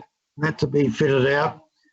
Other costs associated with the staffing, not just 100,000 going into the executive officer. You have to allow for transport, other stuff. It doesn't mean buying a car, but I mean the movement around, office costs, telephone, etc. It's not 100,000 for the salary. That's to set the person up with a salary. I think that I'm wondering how many of you have read, how many of you have read the proposal put forward by Business SA to the Victor Harbor Council and to Business Victor Harbor on this three-stage process, of which they articulated only 2 stages. One was the 6 weeks remaining in this financial year. The second one was the 6 months in the first half of next financial year. Then a third phase, which was as yet unidentified because it was perhaps too early. If you're all on board with the business that a city like Victor Harbor and its businesses and its economy need a strong and vital Chamber of Commerce, then you don't just stop at 6 weeks of input to getting outside assistance to get the Business Victor Harbor up and running, who will recognise, their limitations in able to do this. But development, the asking for $100,000 for the Business Victor Harbour, the executive officer, is based on successful presentation of a business plan and evidence of updated governance and corporate structures that support the appointment of the employee. That's not going to be done overnight. It will take several months of, many months of input. And but this needs to be done. This is the foundation work for having a strong Chamber of Commerce in Victor Harbour, which we desperately need in these new times. So to me, yeah, it seems like a lot of money, but yeah, when I look at other businesses that we have here in town, you know, whether it be the horse-drawn tram or the swimming pool or other things that are coming up, then it's not all that much money, but for the future of this city, it is really important we get this job done properly. If you pay peanuts, you'll get monkeys, and you know what, we need to make sure that we do this job properly, do it once off, and not mess around with trying to cut corners on it. You want a strong Chamber of Commerce? We've got a good offer on the table from Business SA, and Business Victor Harbour is right in behind that, and your voting for the liaison officer is definitely going to ensure absolutely that all the processes involved in creation of these business plans, governance structures, etc., are going to have the strongest possible input from not only the board of Business Victor Harbour, but the businesses in Victor Harbour itself. So I'd urge you, to, take a look at this and say, well, you can penny pinch on this stuff in the end, but I think it'll be highly unfortunate if you do. So I would urge you to think twice about not voting for this. Thank you. Thank you, Councillor Robertson. So I draw people's attention to the varied motion recommendation 5, that council allocate $124,000 within the 2021 annual business plan and budget to support a range of COVID-19 business-related support services from Business Victor Harbour and Business SA. I'll now put that recommendation to the floor. All those in favour, can you please raise your hand? And those against?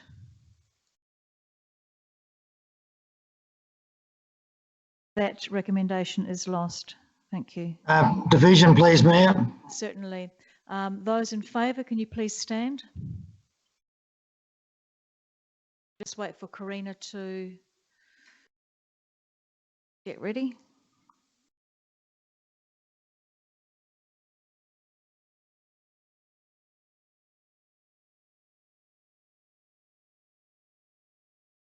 Councillor Charles, are you standing? You're standing, yep. Okay, Councillor Kemp, Councillor Robertson, Councillor Littley, and Councillor Charles. Thank you. You can sit down now. Oh, Councillor Charles, are you standing? Are you in favour or not in favour?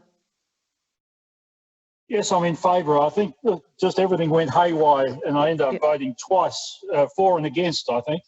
But it was very convincing. Thank you, Andrew. Okay. And those against were Councillor Hales, Councillor Mann, Councillor Schofield, Councillor Glasbrook, and Councillor Henderson. That motion is lost.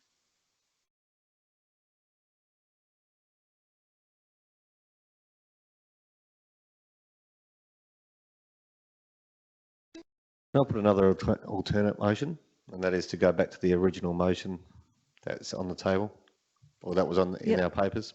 Sure. So the original motion is that council consider the allocation of $50,000 within the 2021 annual business plan and budget to support a range of COVID-19 business-related support services. Moved Councillor Littley. Actually, could I just make it that we will keep it consistent, not consider, but we allocate the 50,000?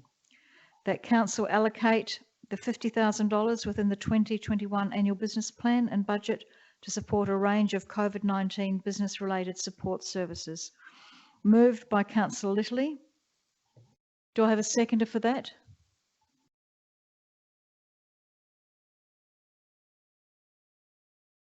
Councillor Robertson, are you seconding that?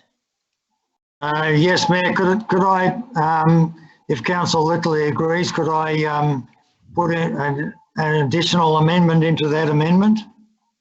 It's a variation. Or variation, whatever. If he agrees, it becomes a variation. How would you want to vary it? By adding 2 words at the end, from Business Victor Harbor.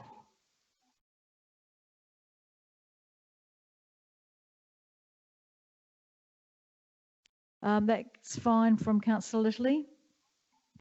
So it says from COVID-19 business-related support services from Business Victor Harbor. Would you like to speak to that, Councillor Littley? No. Councillor Robinson, did you want to speak to that? Oh, sorry. Oh gosh, got to get the tuning buttons. Yes, I mean, I think that well done, Councillor Littley. Yes, this is kind of saved the situation, but it's a bit, but it's not going to be the 100% result that we wanted out of it. I mean, but yeah, I suppose we'll see what can be happening out of it. The 50,000 as opposed to the proper budget allocation. But anyway, well done. Thank you, Councillor Robertson. Does anybody else want to speak in relation to this motion? Councillor Glasbrook. Well, I won't be supporting this one either. To allocate $50,000 to something we don't even know what it is, don't even know that we're going to need it, I don't think is necessarily appropriate. If we come to next year and we realise that there's situations worse than we thought, or the situation may be better than we imagined, when we have our first budget review, we're going to make those changes that are necessary. So I don't think that, well, I definitely won't be supporting it. Thank you, Councillor Glasbrook. Does anybody else want to speak to the motion? Councillor Littley, do you want to close the debate? I hope that my fellow councillors do support it, obviously. I wouldn't have moved it otherwise. I feel that there is a need to have this, it's almost a contingency in there. As we said, we've spoken very, very strongly, other councillors have spoken very strongly about the need to be prepared, and the last raft of or the last plank in the raft for these measures, this is some way to that. So I hope it does get your support. Thank you, Councillor Littley. I'll put that to the floor, but I can't do that until Peter Charles comes back on camera. Councillor Charles, are you there? I'm here, all right. I didn't realise I wasn't on camera. Yeah, no, your camera's turned off. Well, that's a bit of a bother, isn't it? I'm still right here looking at you and the very handsome David Kemp. I'll just need to check whether or not your vote counts if your camera's off, because this is being done by Zoom. Good God. I would love to go back. I'm working on a small screen here. It's, oh, there we are. Okay, you're back again. Look, thank you. safe and sound. I'll put that that recommendation to the floor. All those in favour? 1, 2, 3, 4. And those against? 1, 2, 3, 4, 5. That recommendation is lost. Thank you. Division, please, Mayor. Certainly, all those in favour, could you please stand? I'll wait for Karina to be ready.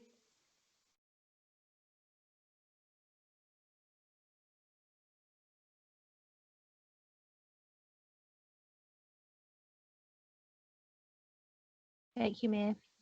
Thank you. Those in favour, Councillor Kemp. Councillor Littley. Councillor Charles and Councillor Robertson. Thank you. You can sit down.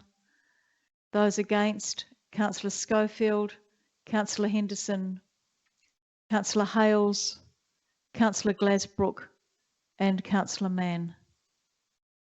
That is lost. The next item on our agenda is a confidential item, and so we will be saying goodbye to the community members that have been watching us. Watching us through Zoom. I'd like to say thank you very much to those community members that have taken the time to watch tonight's special council meeting. And I'd also like to thank all of the elected members for some fantastic debate and for really supporting our business community and our ratepayers during this really difficult time. I think it's times like this when councillors and council come together to look at how we can support our community that is really worthwhile. I will do the first recommendation that we go into confidence, and then if that recommendation is passed, then we will be turning the Zoom meeting off. So I'll say good night to those people first. The recommendation is that pursuant to Section 92 of the Local Government Act 1999, the Council orders that all members of the public, except for the Chief Executive Officer Victoria McCurdy, Director Community and Development Graham Pathouse, Director Corporate and Customer Services Karen Rotochinsky, Director Environment and Infrastructure Glenn Sanford, Group Manager Governance and Finances Kelly Knight-Stacey, and Executive Assistant Karina Overall be excluded from attendance at the meeting for agenda item 5.1, Confidential Arts and Culture Centre Precinct. The Council is satisfied that pursuant to Section 93B of the Act, the information to be received, discussed or considered in relation to the agenda item is information that the disclosure of which could reasonably be expected to confer a commercial advantage on a person with whom the Council is conducting or proposing to conduct business or to prejudice the commercial position of Council. In addition, the disclosure of this information would, on balance, be contrary to the public interest. The public interest in access to the meeting has been balanced against the public interest in the continued non-disclosure of the information. The benefit to the public at large resulting from withholding the information outweighs the benefit of disclosure of the information. The Council is satisfied that the principle that the meeting is to be conducted in a place open to the public has been outweighed in these circumstances because the information could jeopardise the commercial position of third parties. Can I have someone to move that way, please? Councillor Henderson, thank you. And seconded by Councillor Schofield. Do either of you want to speak to that?